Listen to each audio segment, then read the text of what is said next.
국내 증시 금요일장 하루만을 남겨두고 있습니다. 이 훈풍을 계속해서 잘 이어나갈 수 있을지 기대가 많이 되네요. 네, 일단 어제 코스피가 1%대 반등을 해줬기 때문에 오늘도 그 훈풍이 이어질 수 있기를, 한 주를 잘 마무리할 수 있기를 바라는 마음뿐입니다. 오늘 개장 전 우리가 확인해볼 이슈들 어떤 것들이 있을지 꼼꼼하게 점검 도와드리도록 할 텐데요. 먼저 간밤 미국 시장 분위기 확인을 해보도록 하겠습니다. 증시 상황 전해주시죠. 네, 어제도 국내 증시가 뉴욕 증시를 따라간 만큼 오늘도 따라가지 않을까 예상을 해볼 수 있을 것 같은데요. 일단 3대 주요 지수 혼조세로 마감했습니다. 다우존스 지수가 계속해서 홀로 뒤처지고 있죠. 0.17% 하락을 했고요. 나스닥과 S&P 500 지수는 오르면서 사상 최고치 행진 계속해서 이어나가고 있습니다. 다만 다우존스가 계속 뒤처지고 있고, 그리고 이날 상승하는 종목보다 하락하는 종목이 더 많았다라는 점에서 불안한 좀 상승 흐름이 아니었나라는 생각이 들고 있습니다. 이어서 히트맵을 통해서 전체적인 분위기도 확인을 해보도록 하죠. 상승과 하락이 혼재되어 있는 그런 하루였습니다. 대형주 중에서도 오른 종목이 있고 내린 종목들이 있고요. 계속해서 시가총액 M7 종목 확인해 보도록 하죠. 마이크로소프트 0.12% 소폭 상승을 했고요. 애플은 0.55% 그에 비해 더 큰 상승률을 기록을 했습니다.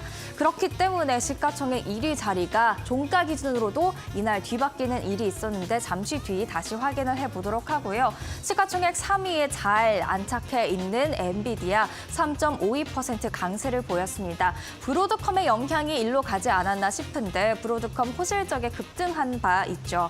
계속해서 알파벳 같은 경우 1.57% 하락을 했고요. 메타도 0.93%, 아마존도 1% 넘게 내렸습니다. 테슬라 같은 경우에는 3% 가까운 상승률로 거래를 마쳤는데 머스크가 보상안이 큰 표 차이로 통과가 되고 있다라는 발언에 밤사이 오른 것으로 보이고요. 장 마감 후에 이제 보상안이 가결됐다라는 소식이 전해졌죠. 시간의 움직임 잠시 후에 확인을 해보도록 하겠습니다. 그러면 이어서 마이크로소프트와 애플의 시총 격차 확인을 해보도록 하죠. 계속해서 박빙의 그런 경쟁이 이어질 수밖에 없다라는 생각이 들고 있는데요. 애플이 정말 근소한 차이로 종가 기준 시가총액 1위에 탈환을 했습니다. 40억 달러 차이이기 때문에 언제든지 뒤바뀔 수 있다는 점 알고 계시면 좋을 것 같고요. 누가 세계에서 가장 비싼 기업 1위 자리를 공고하게 차지하느냐가 앞으로의 관전 포인트 중 하나가 될 것 같습니다. 이어서 특징주 확인해 보도록 하겠습니다. 일단 테슬라부터 다시 봐야겠죠. 테슬라의 주가가 2.92% 강세로 마감을 했습니다. 사실 장중에 상승폭이 더 컸는데 상승폭 일부를 내주면서 마감을 했습니다. 머스크의 보상안이 가결됐다라는 소식 장 마감 후에 전해졌죠. 계속해서 일론 머스크가 테슬라에 집중할 수 있는 그런 여건을 만들겠다라는 주주들의 의견이었던 것 같은데요. 시간외 거래에서의 움직임도 한번 보도록 하겠습니다. 소식이 전해진 이후 시간외에서 상승세를 보였습니다. 지금 상승세가 다소 약해지긴 했지만 그럼에도 불구하고 0.26% 계속해서 플러스의 움직임 이어나가고 있습니다. 두 번째 특징주 이어서 함께 보도록 하시죠. 계속해서 브로드컴 봐야 될 것 같습니다. 12% 급등세를 보였는데요. 호실적 전날 장 마감 이후에 발표를 했고요. 그리고 10대 1의 액면 분할 소식까지도 전했습니다. 요새 액면 분할 소식이 나오면 급등세로 이어지고 있죠. 메타가 이제 다음 타자가 될 수도 있다라는 전망이 나온 만큼 메타도 같이 지켜보시면 좋을 것 같습니다. 마지막으로 함께 살펴볼 특징주 어도비가 되겠습니다. 0.25% 정규 거래에서는 소폭 약세로 마감을 했는데요. 아마 실적 발표를 앞두고 있던 부담감이 좀 작용하지 않았을까라는 생각이 듭니다. 그런데 이제 장 마감 후에 호실적을 기록을 했습니다. 매출이 전년 동기 대비 10% 증가했다고 밝혔고요. 그리고 가이던스도 시장 예상에 부합하는 수준으로 나왔습니다. 시간외 거래에서 급등세로 이어졌는데요. 어떻게 움직이고 있는지 함께 보시죠. 네, 실적 발표 이후 갑자기 급등을 하면서 현재도 16% 아주 큰 폭의 상승률 시간외 거래에서 나타내고 있습니다. 이어서 목요일장에서 애널리스트들이 주목한 종목도 확인을 해보도록 하겠습니다. 5가지 골라왔습니다. 마이크로소프트, 이제 제프리스가 탑 픽으로 꼽고 있습니다. AI 플레이 중에서는 최선호주로 마이크로소프트만 한 게 없다라는 입장인데요. 오픈 AI와의 파트너십이 굉장히 긍정적이다라는 입장입니다. 이어서 브로드컴 주가가 급등한 만큼 많은 시선이 쏠릴 수밖에 없는데 뱅크 오브 아메리카가 매수 의견을 유지했습니다. 시총 1조 달러 클럽에 가입할 가능성이 있다라는 의견을 제시했습니다. 지금 브로드컴의 시가총액이 7천억 달러대에 머물고 있거든요. 시총 1조 달러 클럽에 가입할 수 있을지 함께 지켜보시죠. 3M 같은 경우에는 울프가 아웃퍼폼으로 지금 투자 의견을 한 단계 상향 조정했습니다. 3M 저평가돼 있다라는 코멘트를 달았고요. 최근에 CEO가 새로 왔기 때문에 이 전에서 변화가 있을 것이고 이에 따라서 중기적 관점에서의 EPS 전망에 자신감이 좀 생겼다라는 코멘트 덧붙였습니다. 이어서 시티 같은 경우에는 코카콜라 그리고 로열 캐리비안을 확신 리스트, 컨빅션 리스트에 추가하는 모습들 나타났습니다. 이 확신 리스트에 추가됐다라는 것은 시티가 최선호주로 보고 있다라는 의미로 해석하실 수 있을 것 같습니다. 이어서 치폴레와 스타벅스, 미국의 대표적인 소비 업종이라고 할 수가 있겠죠. 밥을 먹으러 가고 커피를 마시러 가는 그런 대표적인 소비하는 곳 중 하나인데요. 골드만삭스가 매수 의견을 제시하면서 투자 의견을 밝혔습니다. 여전히 소비가 견제하기 때문에 매력적으로 볼 수밖에 없다라는 의견을 달았습니다. 이렇게 목요일장에서 저희가 주목해야 될 이슈 간략하게 정리해봤고요. 종목 이야기 풀어봤습니다. 이어서 월가의 전문가를 만날 시간인데요. 전날 발표됐던 CPI에 이어서 PPI까지 깜짝 호조를 보이면서 굉장히 시장에 고무적이었다라는 발언을 했습니다. 함께 들어보시죠.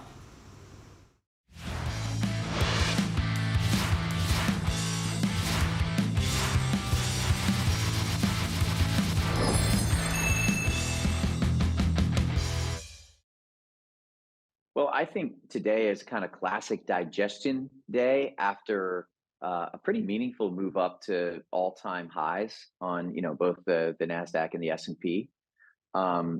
We've had two pieces of what I consider to be quite encouraging news from stocks perspective, which is, both consumer yesterday and now producer price inflation is showing some encouraging signs of moderating. So that led to a pretty big move earlier in the week in the stock market. And now I think today it's just sort of digesting that news while we're sitting again at close to all-time highs.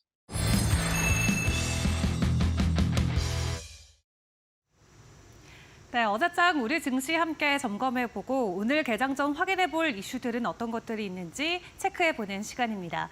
일단 어제 FOMC와 CPI 나름 잘 소화를 해줬습니다. FOMC에서 금리 인하가 기존 세 차례에서 한 차례로 변경됐다라는 매파적인 시각이 있었지만 그럼에도 불구하고 국내 증시는 긍정적으로 나온 인플레이션 지표에 더 힘을 실어주는 모습이었는데요.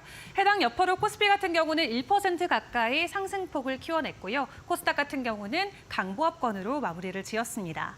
어제 국내 증시 안에서도 긍정적인 섹터 흐름은 포착이 됐습니다. 대표적으로 세 가지 부분 확인을 해보도록 할 텐데 첫 번째로는 음식료 업종입니다. 사실 요즘 화장품과 음식료, K푸드, K화장품이라는 타이틀로 함께 해외 비중 매출 증가로 인한 기대감이 계속적으로 나오고 있죠. 어제 두 섹터 안에서 다시금 긍정적인 흐름이 포착이 됐는데요. 일단 음식료 쪽 같은 경우는 이 라니냐 발생으로 인해서 곡물 가격이 올해 말부터 내년 상반기까지 상승할 수 있다라는 보고와 함께 관련주들이 긍정적인 상승 흐름을 보였습니다. 이 라니냐라는 것은 결과적으로는 해수면 온도에 편차가 생기는 현상을 의미하는데 곡물 가격이 오르면 결과적으로 이 식품의 가격도 올릴 수밖에 없기 때문에 관련주들에게는 수혜가 될 수 있겠고요. 이러한 현상을 놓고 사실 가장 긍정적인 가격 흐름을 보여야 되는 것은 해외 비중이 높은 국내 기업들입니다. 대표적으로는 CJ 쪽 혹은 삼양식품 쪽을 확인해 볼 수 있겠는데 어제는 S&D가 30%로 상한가 안착을 했습니다. 삼양식품이 만드는 불닭볶음면 시리즈의 불닭 소스와 분말가루를 만드는 회사인데요. 미국 쪽으로 지속적인 이 가격 상승 그리고 수출 비중이 확대된다는 소식과 함께 어제 상한가 안착을 했고요. 푸드웰과 우양 같은 경우도 기존에 이어오던 긍정적인 상승 흐름 어제장에서도 포착이 됐습니다. 그리고 화장품 쪽도 다시 한번 짚어봐야 될 것 같은데요. 지금 K-뷰티가 글로벌적으로 정말 큰 사랑을 받고 있습니다. 특히 2분기 들어서 관련주들의 주가 흐름이 세 자릿수 이상 오른 종목들이 대부분이다라고 할 만큼 이 섹터 전반적으로 다 같이 오르는 모습이 나오고 있는데 중요한 건 단기적인 상승이 아니라 하반기까지 이 흐름이 이어질 수 있다라는 부분이 되겠죠. 어제 마녀공장이 20% 가까이 상승폭을 키웠습니다. 올해 하반기부터 미국 코스트코 오프라인몰에 입점한다라는 소식이 전해졌고요. 그리고 국내에서는 올리브영처럼 이 뷰티 편집샵이 미국에도 있는데 해당 지점에도 마녀공장의 제품들이 들어간다고 합니다. 그 소식으로 20% 가까운 반등 흐름 어제 하루 만에 보여줬고요. 토니모리와 청담글로벌도 두 자릿수 이상의 상승 흐름을 이어가줬습니다. 마지막으로 어제 정책 이슈로 오랜만에 엔젤 산업 쪽의 종목들의 변동성이 나왔습니다. 윤석열 정부가 두 번째 저출산 대책 발표를 한다라고 하는데요. 다음 주 중으로 발표가 될 것으로 보여지고 있는데 아마도 19일 정도면은 나올 수 있지 않을까 시장이 예상을 하고 있습니다. 일단 1년 만에 다시 한번 저출산과 관련된 정책이 공개가 되는 만큼 관련주들 어제장에서 변동성이 나왔고요. 꿈비 같은 경우는 8%, 아가방 컴퍼니 7% 이상의 오름폭을 키웠습니다. 그럼 오늘 개장 전 우리가 확인해 볼 이슈들은 어떤 것들이 있을까요? 먼저 시간에서 변동성이 나왔던 이슈부터 보시죠. 시간에서도 결국에는 화장품들이 주인공이었습니다. 중국의 비중보다 이제 미국에서의 수출 비중이 더 올라왔다라는 구체적인 데이터가 확인이 되면서 관련주들이 시간에서 상한가 안착하는 모습이 나왔는데요. 물론 중국 쪽에서의 매출 비중이 줄어든 것도 하나의 원인이지만 워낙 미국 쪽에서의 수요가 강했다라는 부분에 시장은 주목을 하고 있습니다. 이에 증권사들이 서로 앞다퉈서 화장품 관련 섹터와 관련된 긍정적인 보고서들을 계속 내놓고 있는데 일단 지난 한 주 동안 미국의 수출 비중이 처음으로 중국을 상회했다라는 부분에 주목을 했습니다. 오늘 관련주들의 흐름 장중에 다시 한번 튀어오를지 확인해 보셔야 될 것 같고요.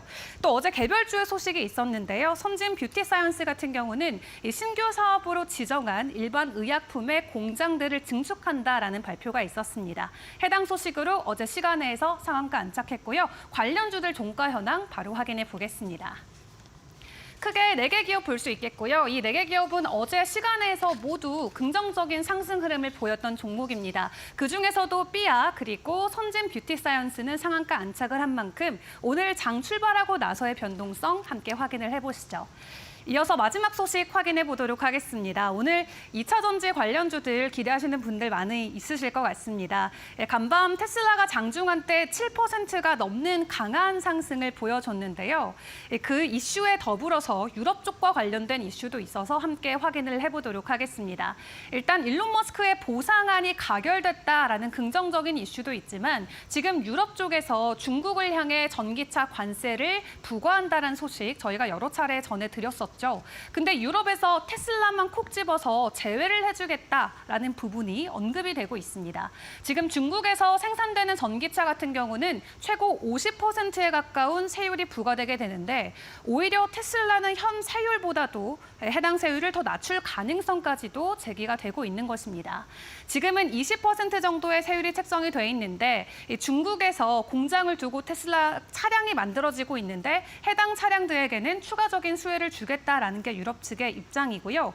지난 한 해 동안 상하이에서 만들어진 차량이 34만 대가 넘고요. 그중에 17만 대가 유럽에서 판매가 된 만큼 이 테슬라는 유럽향 매출이 굉장히 높은 이 브랜드 중 하나입니다. 이런 소식으로 테슬라 측에서는 추가적인 수혜로 적용이 될 수 있겠고요. 장중에도 주가폭을 올리는데 도움이 됐던 이슈가 될 것 같기도 합니다. 테슬라 관련주들 오늘 긍정적인 흐름이 나와줄까요? 대표적인 종목들 전날 종가 현황으로 먼저 확인해 보시죠. 테슬라의 배터리를 공급하고 있는 LG화학과 LG에너지솔루션 어제는 서로 다른 모습을 보였습니다. 가장 대장주이기 때문에 오늘 장중의 움직임 파악이 필요해 보이고요. 그리고 테슬라의 부품을 제공하고 있는 명신산업이나 DIC 또 KC까지 오늘 변동성 나올 수 있을지 이 부분 함께 체크를 해보시면 좋을 것 같습니다. 간밤 미국 증시에서 브로드컴과 테슬라 모두 긍정적인 흐름을 보였던 만큼 오늘 국내 증시 반도체와 2차 전지 관련주들 긍정적인 수혜 받아갈 수 있을지 함께 확인해 보시죠.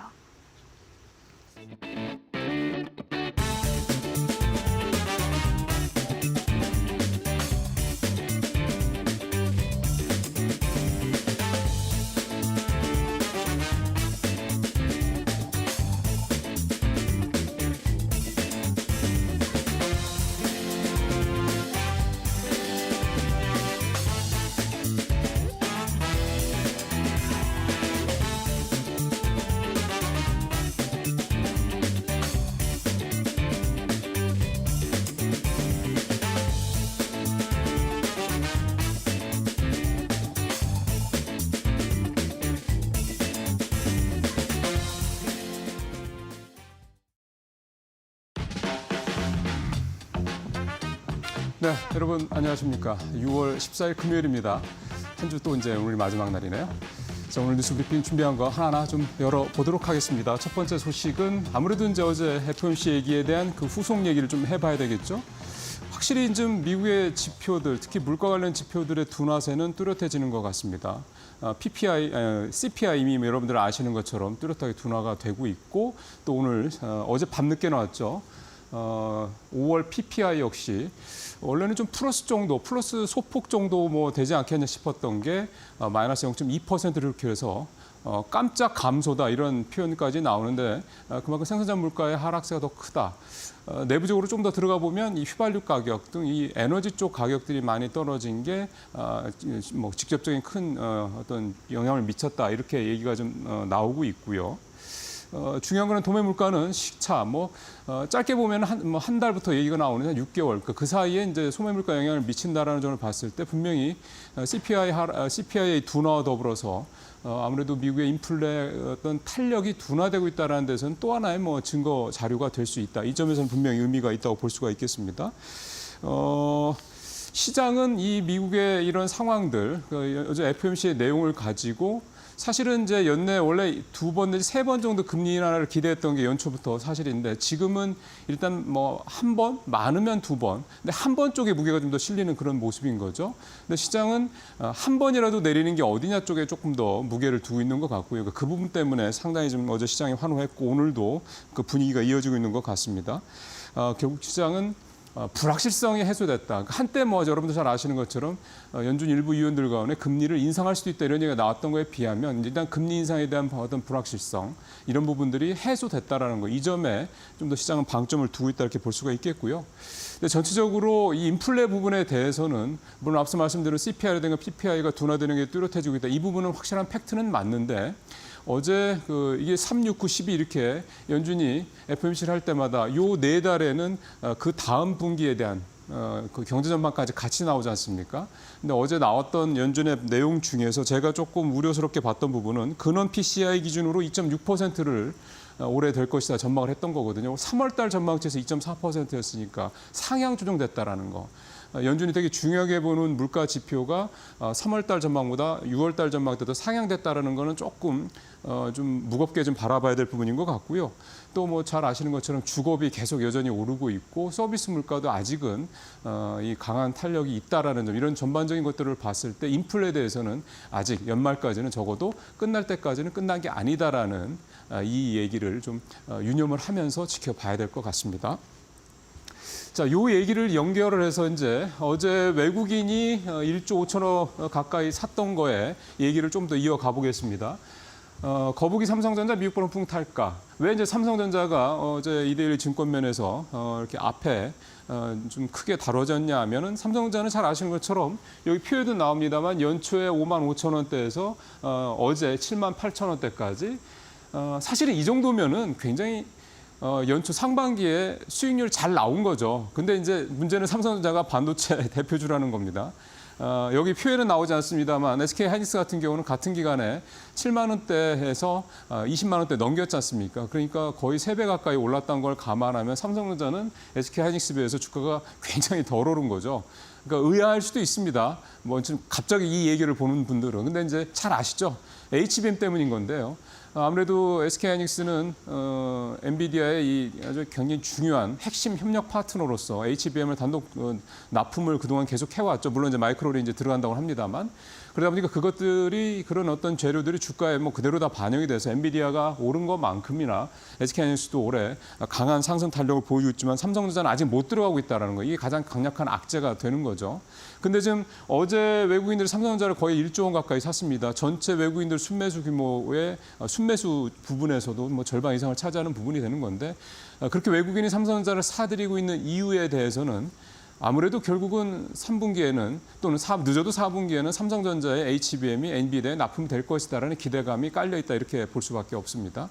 특히 삼성전자는 외국인의 수급 문제, 즉 외국인이 사느냐 마느냐, 즉 외국인이 사느냐 파느냐에 따라서 주가의 희비가 엇갈리는 게 너무나도 뭐 뚜렷한 그런 대표적인 또 기업이기도 하기 때문에 삼성전자의 부분에 대해서는 주가의 뭐 향배도 당연히 중요하겠지만 외국인의 이 수급 문제도 함께 같이 보신다고 하면 삼성전자 주가 전망에 대해서는 좀 더 명확하게 볼 수 있을 것 같고요. 또 하나 삼성전자와 관련돼서 좀 기대를 가질 수 있는 거는 D램 가격들, 그러니까 DDR 쪽 D램하고 낸드 쪽 D램 가격이 계속 오르고 있다는 점. 이 부분도 역시 삼성전자의 반도체 부분의 어떤 실적에는 상당히 도움이 될 수 있다. 이 부분도 같이 좀 살펴볼 필요가 있을 것 같습니다. 자, 이제 금리 관련된 얘기를 하는 김에 한국은행 얘기도 좀 해야 되겠습니다.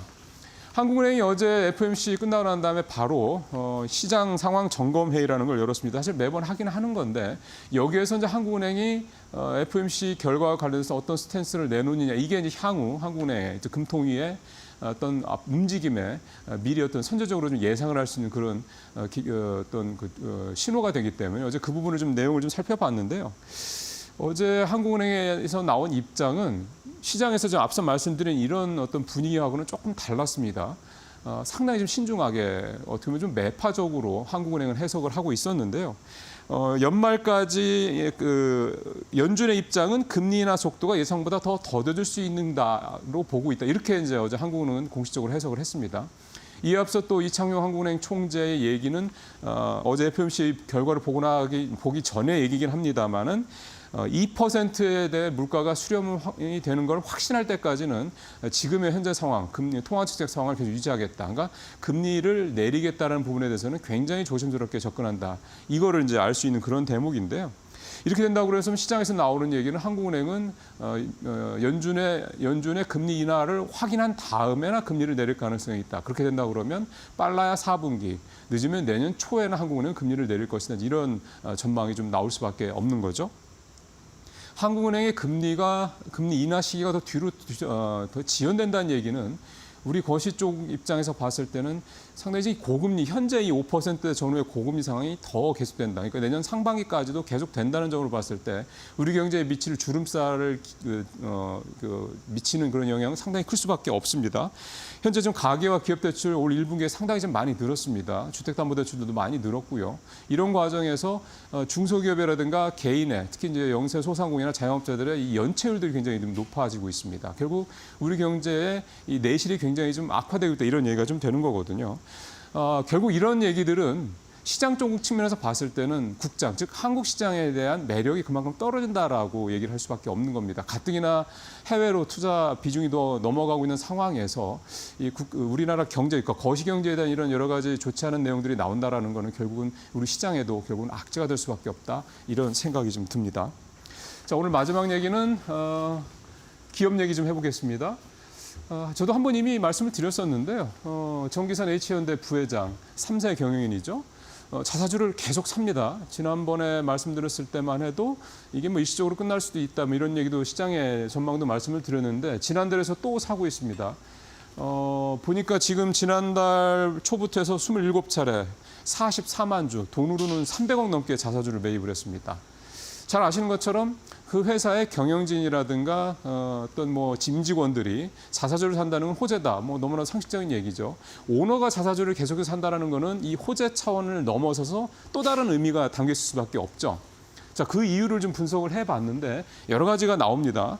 일단은 지난달 8일 물적 분할을 통해서 상장된 자회사죠. HD 현대 마린솔루션 상장에 따른 모회사, 즉 HD 현대의 어떤 가치 하락에 대한 부분을 좀 책임을 지겠다, 이런 책임 경영에 대한 부분도 분명히 있고요.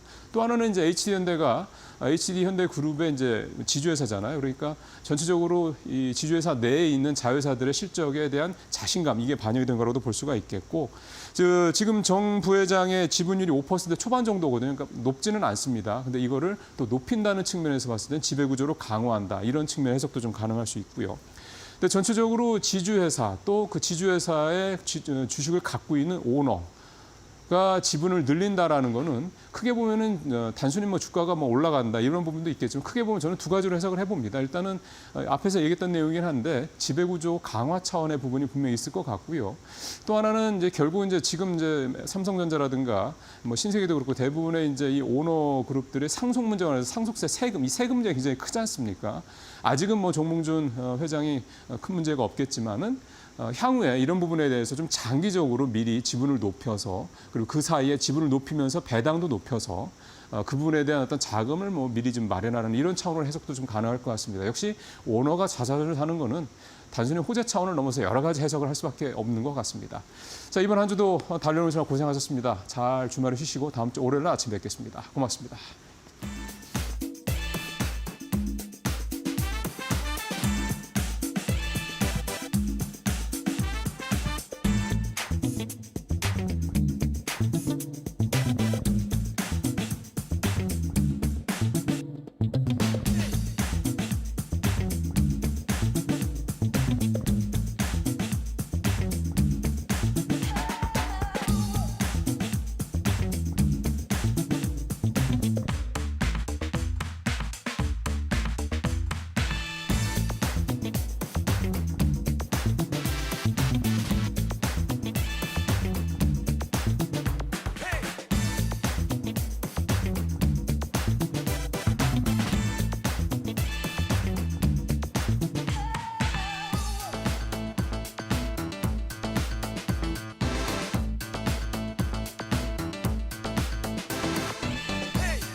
네, 마켓 비하인드로 이어가도록 하겠습니다. 오늘은 하이투자증권 스마트 PB센터 이동근 센터장과 이야기 나눠보도록 하겠습니다. 어서 오세요. 네, 오늘 먼저 애플의 소식으로 좀 이야기를 열어보려고 합니다. 굉장히 긍정적인 소식이 전해지면서 일단 주가 측면에서도 오늘 다시 한번 시가총액 1위 자리에 올라와주는 모습이 나왔는데 일단 WWDC에서 나왔던 이슈들 먼저 점검해볼까요? 사실 이제 뭐 애플 얘기를 이번 주에는 어떻게 보면 이제 많은 이벤트들이 있었습니다만은 먼저 애플 얘기를 하는 이유는 역시 이제 애플이 그러니까 저는 그렇게 생각을 해요. 물론 이제 그 이 WWDC 이후에 주가는 조금 약간의 부침이 있었습니다. 그런데 일단 그 조금 그 이것을 부정적으로 해석하는 시각이 있다가도 다시 이제 조금은 이제 그 긍정적인 해석이 시장에서 어느 정도 이제 그 확산이 되면서 주가 자체가 굉장히 크게 올랐다라는 부분. 결국 이게 이제 바꿔 말씀드리면은 AI에 대한 어떤 시장의 해석 또는 기대감 이런 것들이 네. 얼마나 지금 큰지를 저는 다시 한번 확인을 할 수가 있었다라는 그런 말씀을 드릴 수가 있을 것 같아요. 자, 아시다시피 이제 WWDC에서 이제 애플이 이제 그 AI 시스템, 애플 인텔리전스를 발표를 했는데 처음 시장 반응이 안 좋았습니다. 그렇죠. 아시겠지만은 이제 뭐 이게 뭐 새로운 게 없다 한마디로 얘기해서 기존에 있는 것들이죠. 예, 뭐 가지고 이제 애플이 패스트 팔로우로 전락하는 것이 아니냐 뭐 이런 식의 반응이 나왔는데 이게 하루 만에 좀 그 어떤 해석이라는 게 바뀌었죠. 이게 그 예를 들면은 이제 그 이런 부분에 있어서 어떻게 보면 앞서 나간 부분이 모건 스탠리 같은 회사에서 이제 그 애플의 AI 기능이 가장 차별화된 소비자 디지털 에이전트로서 애플을 강력하게 자리매김을 한다.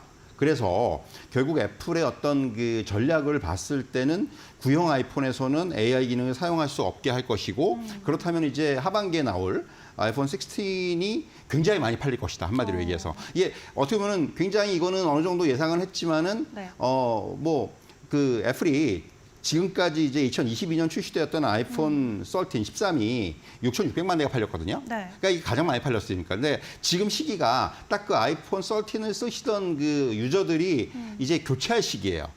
근데 여기에다가 AI 기능이 추가가 됐다? 네. 그러면 뭐 여러분 아시겠지만은 애플 같은 경우는 이제 열성적인 그 애플 그 우호 세력들이 많지 않습니까? 많죠. 애플만 쓰시는 분들 많잖아요. 네. 특히 우리나라 같은 경우도 특히 좀 연령이 어린 층에서는 거의 애플이 압도적이던데 이런 것들만 보면은 사실 아이폰 16 이게 많이 팔리겠구나라는 그런 이제 예상을 할 수가 있다라는 거고 이런 부분이 결국은 주가를 끌어올리는 굉장히 중요한 어떤 그 모멘텀으로 작용을 했을 거예요. 사실 처음에 이제 우려를 했던 부분이 결국 그 애플이 AI 시장에 상대적으로 굉장히 진입이 늦었다라는 부분에 대한 우려가 컸던 거예요. 그런데 애플은 그럼에도 불구하고 지금 그 두 가지 정도의 강점을 가지고 있다고 할 수 있는데 가장 중요한 부분은 이제 뭐 여러분들도 아시겠지만은 애플은 하드웨어도 할 수 있고 소프트웨어도 할 수 있는 회사입니다. 이게 이런 회사들은 없어요, 사실은. 거의 애플이 유일하죠. 뭐 스마트폰 회사들은 대부분이 이제 하드웨어를 만들고 소프트웨어는 뭐 이제 그 협력을 해서 쓴다든가 이런 형태, 보통 이런 형태로 이제 그 이어지는데 애플은 하드웨어하고 소프트웨어를 같이 가지고 있다라는 iOS라는 그런 이제 독자적인 소프트웨어를 갖고 있다라는 부분이 결국 이런 부분들을 유기적으로 연결하면서 뭐 그 안에 들어가는 많은 기능들에서 AI 사용을 갖다가 굉장히 그 유기적으로 융합을 시킬 수 있다는 부분. 이 부분은 상당히 차별적인 요인이에요. 결국 뭐 지금 진입이 늦었음에도 불구하고 애플의 AI에 대해서 기대를 할 수밖에 없는 이유는 그런 거죠. 어떻게 보면 스마트폰에 최적화할 수 있는 그런 AI 기술을 도입을 할 것이다라는 이러한 부분들.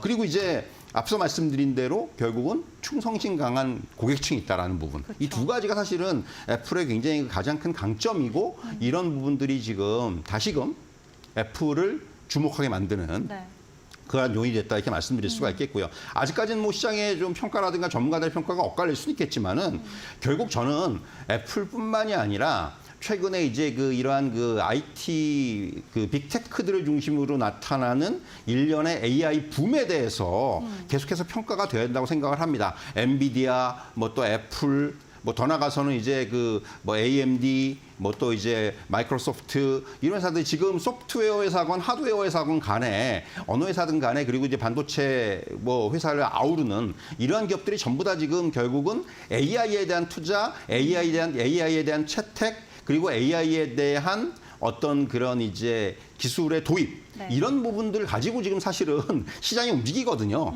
결국 그 부분이 다시 한번 확인된 것이 아닌가 이렇게 말씀드릴 수가 있겠고 결국은 그렇다면은 AI에 대한 어떤 시장의 중심에서의 위치. 지금 뭐 오늘 아침에도 제가 기사를 보고 나왔습니다만은 뭐 지금 그 너무 테크주들의 비중이 높은 것이 아니냐라는 우려가 있는데 그럼에도 불구하고 그 지금 어떤 이런 트렌드는 결국은 이 테크 쪽에 있다. 오늘 같은 경우도 간밤에 뉴욕 증시를 보더라도 나스닥은 많이 올랐어요.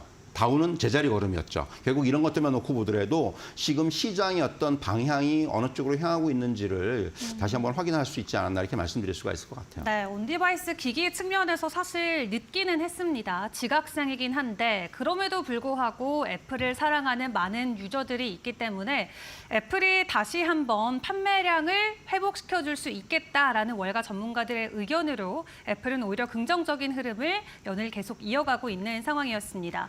그럼 센터장님은 혹시 휴대폰 기종 애플 쓰시나요? 저는 애플이 아닙니다. 저는 이제 그 삼성인가요? 네, 삼성인데 결국 이제 그게 어떻게 보면 또 삼성이 또 편한 점이 있어요, 분명히. 그러니까 결국 저는 이게 이제 손에 익다 보니까 이걸 쓰고 있는데 근데 이제 앞에서도 말씀드렸지만 사실은 조금 상대적으로 연령이 어린 층에서는 사실은 애플에 대한 워낙 그 인기가 높아요. 그 뭐 아마 여러분들도 아마 느끼시겠지만은 그런 부분들이 이런 그 애플을 그 지탱해주는 굉장히 강력한 그 백그라운드가 될 거라고 저는 생각을 해요. 근데 삼성 쓰신다고 했는데 이제 갤럭시 S24가 온디바이스가 탑재된 기기였잖아요. 그 핸드폰이 출시됐을 때 내가 바꿔야겠다 그런 생각을 하셨나요? 사실 이게 어떻게 보면은 삼성은 조금 앞서갔던 부분이 있는 것 같아요. 오히려 지금 시점에서 지금보다 조금 더 이른 시점에서 어떻게 보면 그런 제품들이 나왔다면은 시장의 주목을 좀 더 받았을 것이고 시장의 어떤 트렌드하고 직접적으로 연관이 됐을 텐데 삼성이 이번에는 너무 좀 앞서가는 게 아닌가. 이게 좋은 건데 나쁜 건 아니지만은 어쨌든 간에 시장이라는 측면에서 주식시장의 측면에서는 저는 좀 그렇게 저는 좀 해석이 가능하지 않나라는 생각을 해요. 네, 앞서 삼성이 일단 S24 공개하고 나서 판매량 1위까지 올랐던 만큼 이 판매 대수만 놓고 봤을 때는 확실히 AI를 탑재한 기계가 이 판매량이 도움이 되는 부분은 확인이 된 것 같습니다. 그러한 기대감으로 애플 앞으로도 계속해서 긍정적인 흐름이 이어질지 궁금한데 만약 그런 분위기, 기조가 이어진다고 했을 때 관련 종목으로는 저희가 어떤 것들을 봐야 될까요? 자, 우리나라에서 이제 이번 주 초에 애플의 이런 그 WWDC 이후에 주가가 굉장히 다이나믹하게 움직였잖아요. 네. 뭐 여러분 잘 아시는 뭐 LG노텍 같은 주가가 하루에 10%가 빠졌다가 다음날 바로 회복하고 이런 흐름이 나타났단 말입니다. LG노텍은 상당히 무거운 종목인데 이런 흐름이 나타났다는 건 놓고 보더라도 역시 이제 애플의 영향력이 우리나라 증시에도 직접적으로 작용을 했다. 뭐 애플, BH, 뭐 자화전자 이런 종목들이 네. 굉장히 다이나믹하게 움직였는데 결국 이제 지금 애플의 방향성이 어느 정도 확인됐기 때문에 그렇다면은 결국 이렇게 우리나라 그 관련 종목들이 주가가 급락을 했던 그런 또 타이밍이 어떻게 보면 또 역으로는 또 매수 타이밍이 됐을 수도 있겠죠. 물론 거기서 용기 있게 사실 매수하신 분들이 많지는 않았겠지만은 네. 어쨌든 간에 그런 부분들, 이런 부분들은 뭐 향후에 또 이런 흐름이 나타날지 그건 모르겠습니다만은 어쨌든 간에 이 애플 관련주들이 상대적으로 조금 그 하반기 쪽에서 가면서 계속 이렇게 뭐 아이폰 16의 출시라든가 이런 부분들이 이제 그 이어지면서 결국 또 우리나라 그 관련주들도 영향을 받지 않겠는가 이렇게 말씀드릴 수가 있을 것 같습니다. 네, 그렇다면 개별 종목 조금 주가의 조정이 나왔을 때 우리가 기회로 생각하고 매집의 시기로 판단을 하면 될까요? 예. 네, 알겠습니다. 자, 애플 관련해서 이슈 먼저 점검을 해봤고 그리고 이번 주를 또 마무리하기 전에 저희가 다시 한번 복기를 해봐야 될 것 같습니다. 여러 가지 인플레 지표들과 고용 지표 그리고 FOMC가 마무리가 됐는데 많은 부분 점검을 해봐야 될 것 같아요. 어디부터 체크해 볼까요? 사실 이번 주가 굉장히 그 빅 이벤트가 많았던 한 주였습니다. 그래서 사실 그 시장을 움직일 수 있는 재료들도 많았고, 근데 이제 뭐 결과적으로 말씀드리면은 그런 어떤 빅 이벤트들이 시장에는 상당히 호재로 작용을 하고 있어요. 뭐 오늘 이제 금요일입니다만은 사실 이제 일주일 내내 사실 그 영향권 안에 있었고, 뭐 이제 고용 지표부터 말씀을 드리면은 사실 5월 미국 고용 지표가 서프라이즈가 나왔어요. 근데 이거는 사실 시장에는 굉장히 부정적이었죠. 그러니까 결국 그 ISM 제조업 지수라든가 고용 지표 둔화라든가 이런 부분들로 인해서 기준금리 인하가 좀 당겨지지 않겠는가라고 시장이 기대를 했었는데 고용 지표가 서프라이즈가 나오면서 네. 아 봐라 고용은 여전히 좋다. 라는 그런 또 인식들이 있었다라는 거예요. 사실 이게 조금 저도 뜻밖의 결과였는데 이게 이제 어떻게 보면은 임금 상승률도 시장의 상치를 상회했고 그만큼 이제 고용 시장 내의 노동수급 불균형이 해소되고 있는 건 분명하지만은 여전히 노동 수요가 강하다라는 부분, 네. 이런 부분들이 다시 한번 좀 확인된 것 같아요. 그러니까 제조업 일자리라든가 이런 부분들이 아직까지 크게 흔들리지 않는다라는 부분. 그런 얘기들 많이 하지 않습니까? 뭐 미국이 지금 이제 경기 둔화에 대한 우려가 서서히 나오기 시작하지만은 여전히 미국은 경기가 좋다라는 얘기를 많이 해요. 네. 이제 이런 부분들이 고용시장의 견조함을 좀 확인하는 그러한 지표가 됐을 것 같고요. 그래서 사실 이 고용 지표가 나왔을 때만 하더라도 아 이거 조금 그 금리 인하 시점을 앞당기긴 쉽지가 않겠다라는 그런 생각을 했었는데 다만 이번 고용 지표에서도 분명히 조금 그 이제 그 느슨해지기 시작하는 부분들이 있었다라는 거죠. 대표적인 게 실업률입니다. 네. 사실 이제 5월 실업률이 4%가 나오면서 2022년 4월 이후에 가장 높은 수준을 기록했어요. 그러니까 이제 결국 약간씩 균열이 생기기 시작하는 것이 아니냐. 이제 이런 그 어떤 그 분석은 가능했었고요. 여기에 이제 아시겠지만은 이제 CPI부터 시작해가지고 네. 어제 PPI까지 결국 이런 그 물가 지표들이 상당히 둔화가 되고 있다라는 부분. 사실 저는 CPI도 CPI지만은 이제 어젯밤에 나온 PPI를 보고 좀 놀랐습니다. 이게 이제 감소까지 될지는 몰랐거든요. 사실 이런 부분들. 그러니까 이게 우리가 흔히 얘기하는 CPI가 소비자 물가, 뭐 PPI가 생산자 물가라고 하는데 도매 물가라는 표현도 쓰거든요. 그러니까 도매 사이드에서는 이제 어떻게 보면 물가가 이제 하락 쪽까지도 이제 좀 방향을 잡고 있다. 이게 물론 일회적인 건지는 좀 더 확인을 해봐야 되겠지만은 네. 어쨌든 확실하게 지금 중요한 부분들은 연초 이후에 이어졌던 물가 반등의 우려는 이제는 감소가 됐고 이제부터는 조금 다시 물가에 대해서는 좀 그런 걱정이 좀 덜어지겠구나. 네. 이런 생각을 할 수가 있게 됐고요. 사실 이제 CPI가 발표가 된 이후에 바로 이제 FOMC 결과가 나왔단 말이에요. 사실 FOMC 결과를 놓고 봤을 때 점도표만 보면은 좀 매파적입니다. 아시겠지만은 4명의 그 위원들이 금리 인하 0, 그러니까 제로. 그러니까 올해 금리 인하하면 안 된다라고 주장을 했어요. 사실 지난달만 하더라도 금리 인하 3회 쪽에 9명이 있었거든요.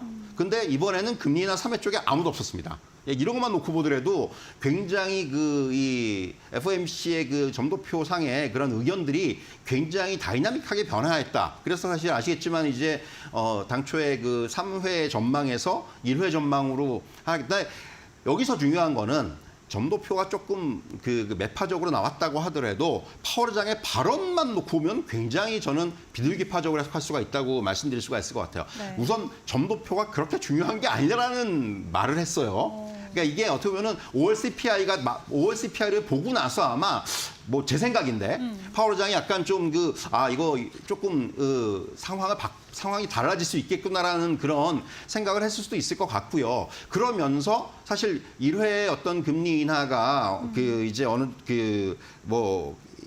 기대를 이제 좀 후퇴를 시켰지만은 네. 2회에 대한 어떤 가능성을 열어놨다라는 거예요. 사실 현실적으로 금리 인하 2회 하기는 쉽지가 않은 것이 왜냐하면은 이제 우리가 9월 금리 인하를 얘기하는 지금 뭐 전망 기관들도 많고 한데 일반적으로 선거를 앞두고 금리 인하를 잘 안 하거든요. 네. 이게 잘 없어요. 그래가지고 사실은 그게 되게 이례적인 일이기 때문에 제 생각에는 사실 9월의 금리 인하가 쉽지가 않습니다. 이게 누가 대통령이 될지 모르는 상황이라서 그렇죠. 이제 그런 부분들이 있기 때문에 그럼에도 불구하고 이제는 시장에서는 이미 1회냐 2회냐가 중요한 게 아니고 중요한 것은 이제 금리 인하 하겠구나. 네. 왜냐하면 벌써 이제 유럽 중앙은행 했고 뭐 캐나다 중앙은행 했고 이제 주요 중앙은행들이 금리 인하 하기 시작했고 제가 지난 시간에도 말씀드렸지만은 금리 인하 사이클이 시작이 됐어요. 그 연준도 결국은 시기의 문제라는 겁니다. 그렇기 때문에 이제 시장에서는 서서히 이런 부분들에 대한 어떤 우려들을 조금 거둬들이고 있다. 이런 말씀을 드릴 수가 있겠고 그렇다면은 이제 본격적으로 금리 인하에 대한 기대감들이 시장에서는 계속 이제 형성이 될 거고 설사 9월에 금리 인하 안 하더라도 네. 계속 어떤 커멘트라든가 이런 이 기자회견을 통해서 유화적인 제스처가 나올 것 같아요. 제가 보기에는. 그렇다면은 그런 부분들이 시장에는 계속해서 좀 긍정적으로 받아들이지 않겠느냐. 네. 이렇게 말씀드릴 수 있겠고 혹시라도 이제 정말 예외적으로 9월에 금리 인하까지 한다면은 그건 정말 시장에서는 어떤 정도 폭발적인 반응이 나올 수도 있고요. 그렇기 때문에 결국 지금 이제는 어느 정도 연준의 방향성은 결정이 된 상황이고 그렇다면은 결국은 이제는 금리 인하에 대한 이런 기대감들이 이제는 시장에서 본격적으로 좀 적용이 되지 않겠느냐. 시장에서는 좀 우호적인 그런 환경이 좀 조성이 될 수 있다. 이런 말씀 드릴 수가 있을 것 같습니다. 네, 주요 인플레 지표인 CPI와 PPI를 통해서 저희가 소매, 도매 쪽에 데이터가 잡히고 있는 부분 확인을 했고 5월의 고용 지표가 약간은 뜨겁게 나왔지만 그럼에도 불구하고 실업률이 올라가고 있다는 부분, 고용과 인플레 모두 잡히고 있다 분석을 해볼 수 있겠습니다. 또 FOMC 이제 대선을 앞두고 아마도 금리 인하 안 할 수 있다, 부담될 수 있다라고 하셨는데 만약 9월에 한 차례 진행을 하고 이제 11월이 그 다음도 가능성이 제기되는 달이잖아요. 근데 대선 바로 다음 날에도 FOMC가 열리기 때문에 대선 직후에 어떻게 보면 열리는 거죠. 그렇다면 조금의 변수가 나올 수도 있을까요? 그래서 사실은 지금 11월 달도 어렵다는 얘기가 나와요. 그래서 이제 9월, 11월, 12월이 있는데 그래서 결국 제일 유력한 건 12월이라는 얘기들이 좀 많죠. 물론 이제 많은 아이비들이라든가 전망기관들이 9월 얘기를 아직까지 하고 있는 거는 그만큼 이제 앞에서 말씀드린 대로 시장이 금리 인하의 시점도 중요하지만은 이제 금리 인하를 한다라는 그 부분에 저는 좀 더 포커싱을 하고 있는 것이 아닌가라는 생각이 들고요. 그래서 결국은 뭐 11월이 됐든 12월이 됐든 간에 다시 한번 말씀드리지만 결국 중요한 것은 이제 금리 인하 쪽으로의 어떤 방향성 이 부분이 확인이 됐기 때문에 결국 시장에서는 이제 그것에 대한 네. 어떤 반영이 나타나는 그런 흐름들이 나올 것이다 이런 말씀을 드릴 수가 있겠습니다. 좋습니다. 일단 9월에 금리 인하가 되는지 그리고 나서 그 다음은 언제가 될 것인지 일단 시장은 이 부분에 주목을 할 것 같습니다. 자, 마지막으로 이제 이번 주 증시를 마무리하는 금요일이기 때문에 다음 주 그리고 남은 6월에 대한 전망도 짧게 확인을 해보도록 하겠습니다.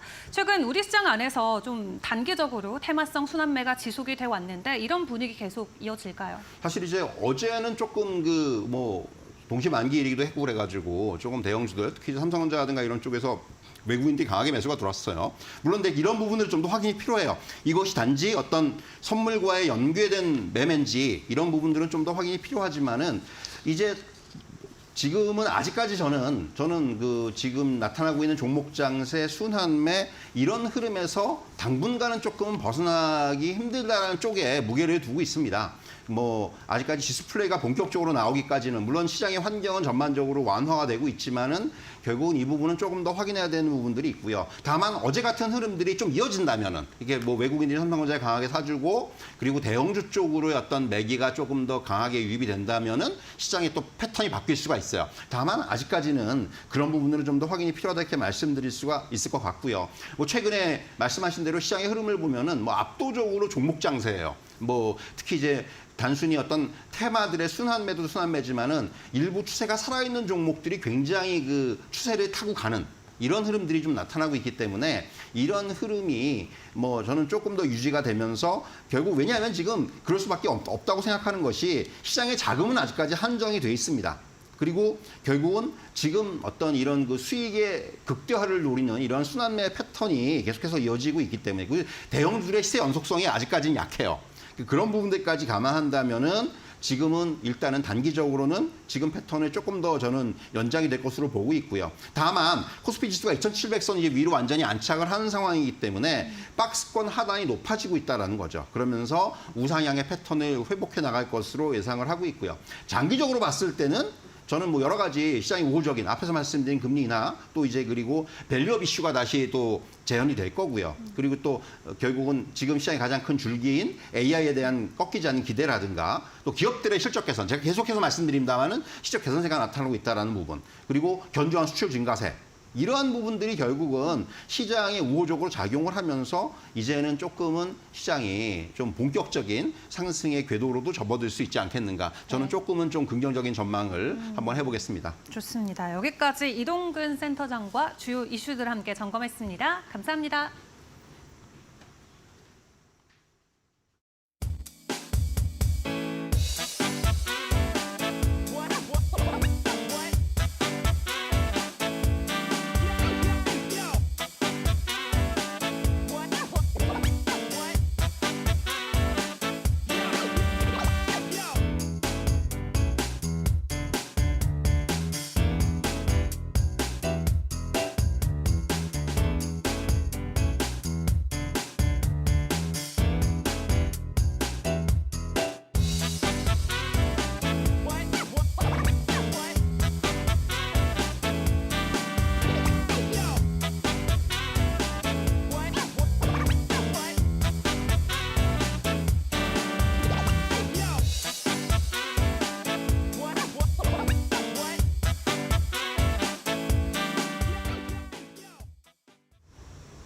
금요일 마켓 시그널은 여기서 마치도록 하겠습니다.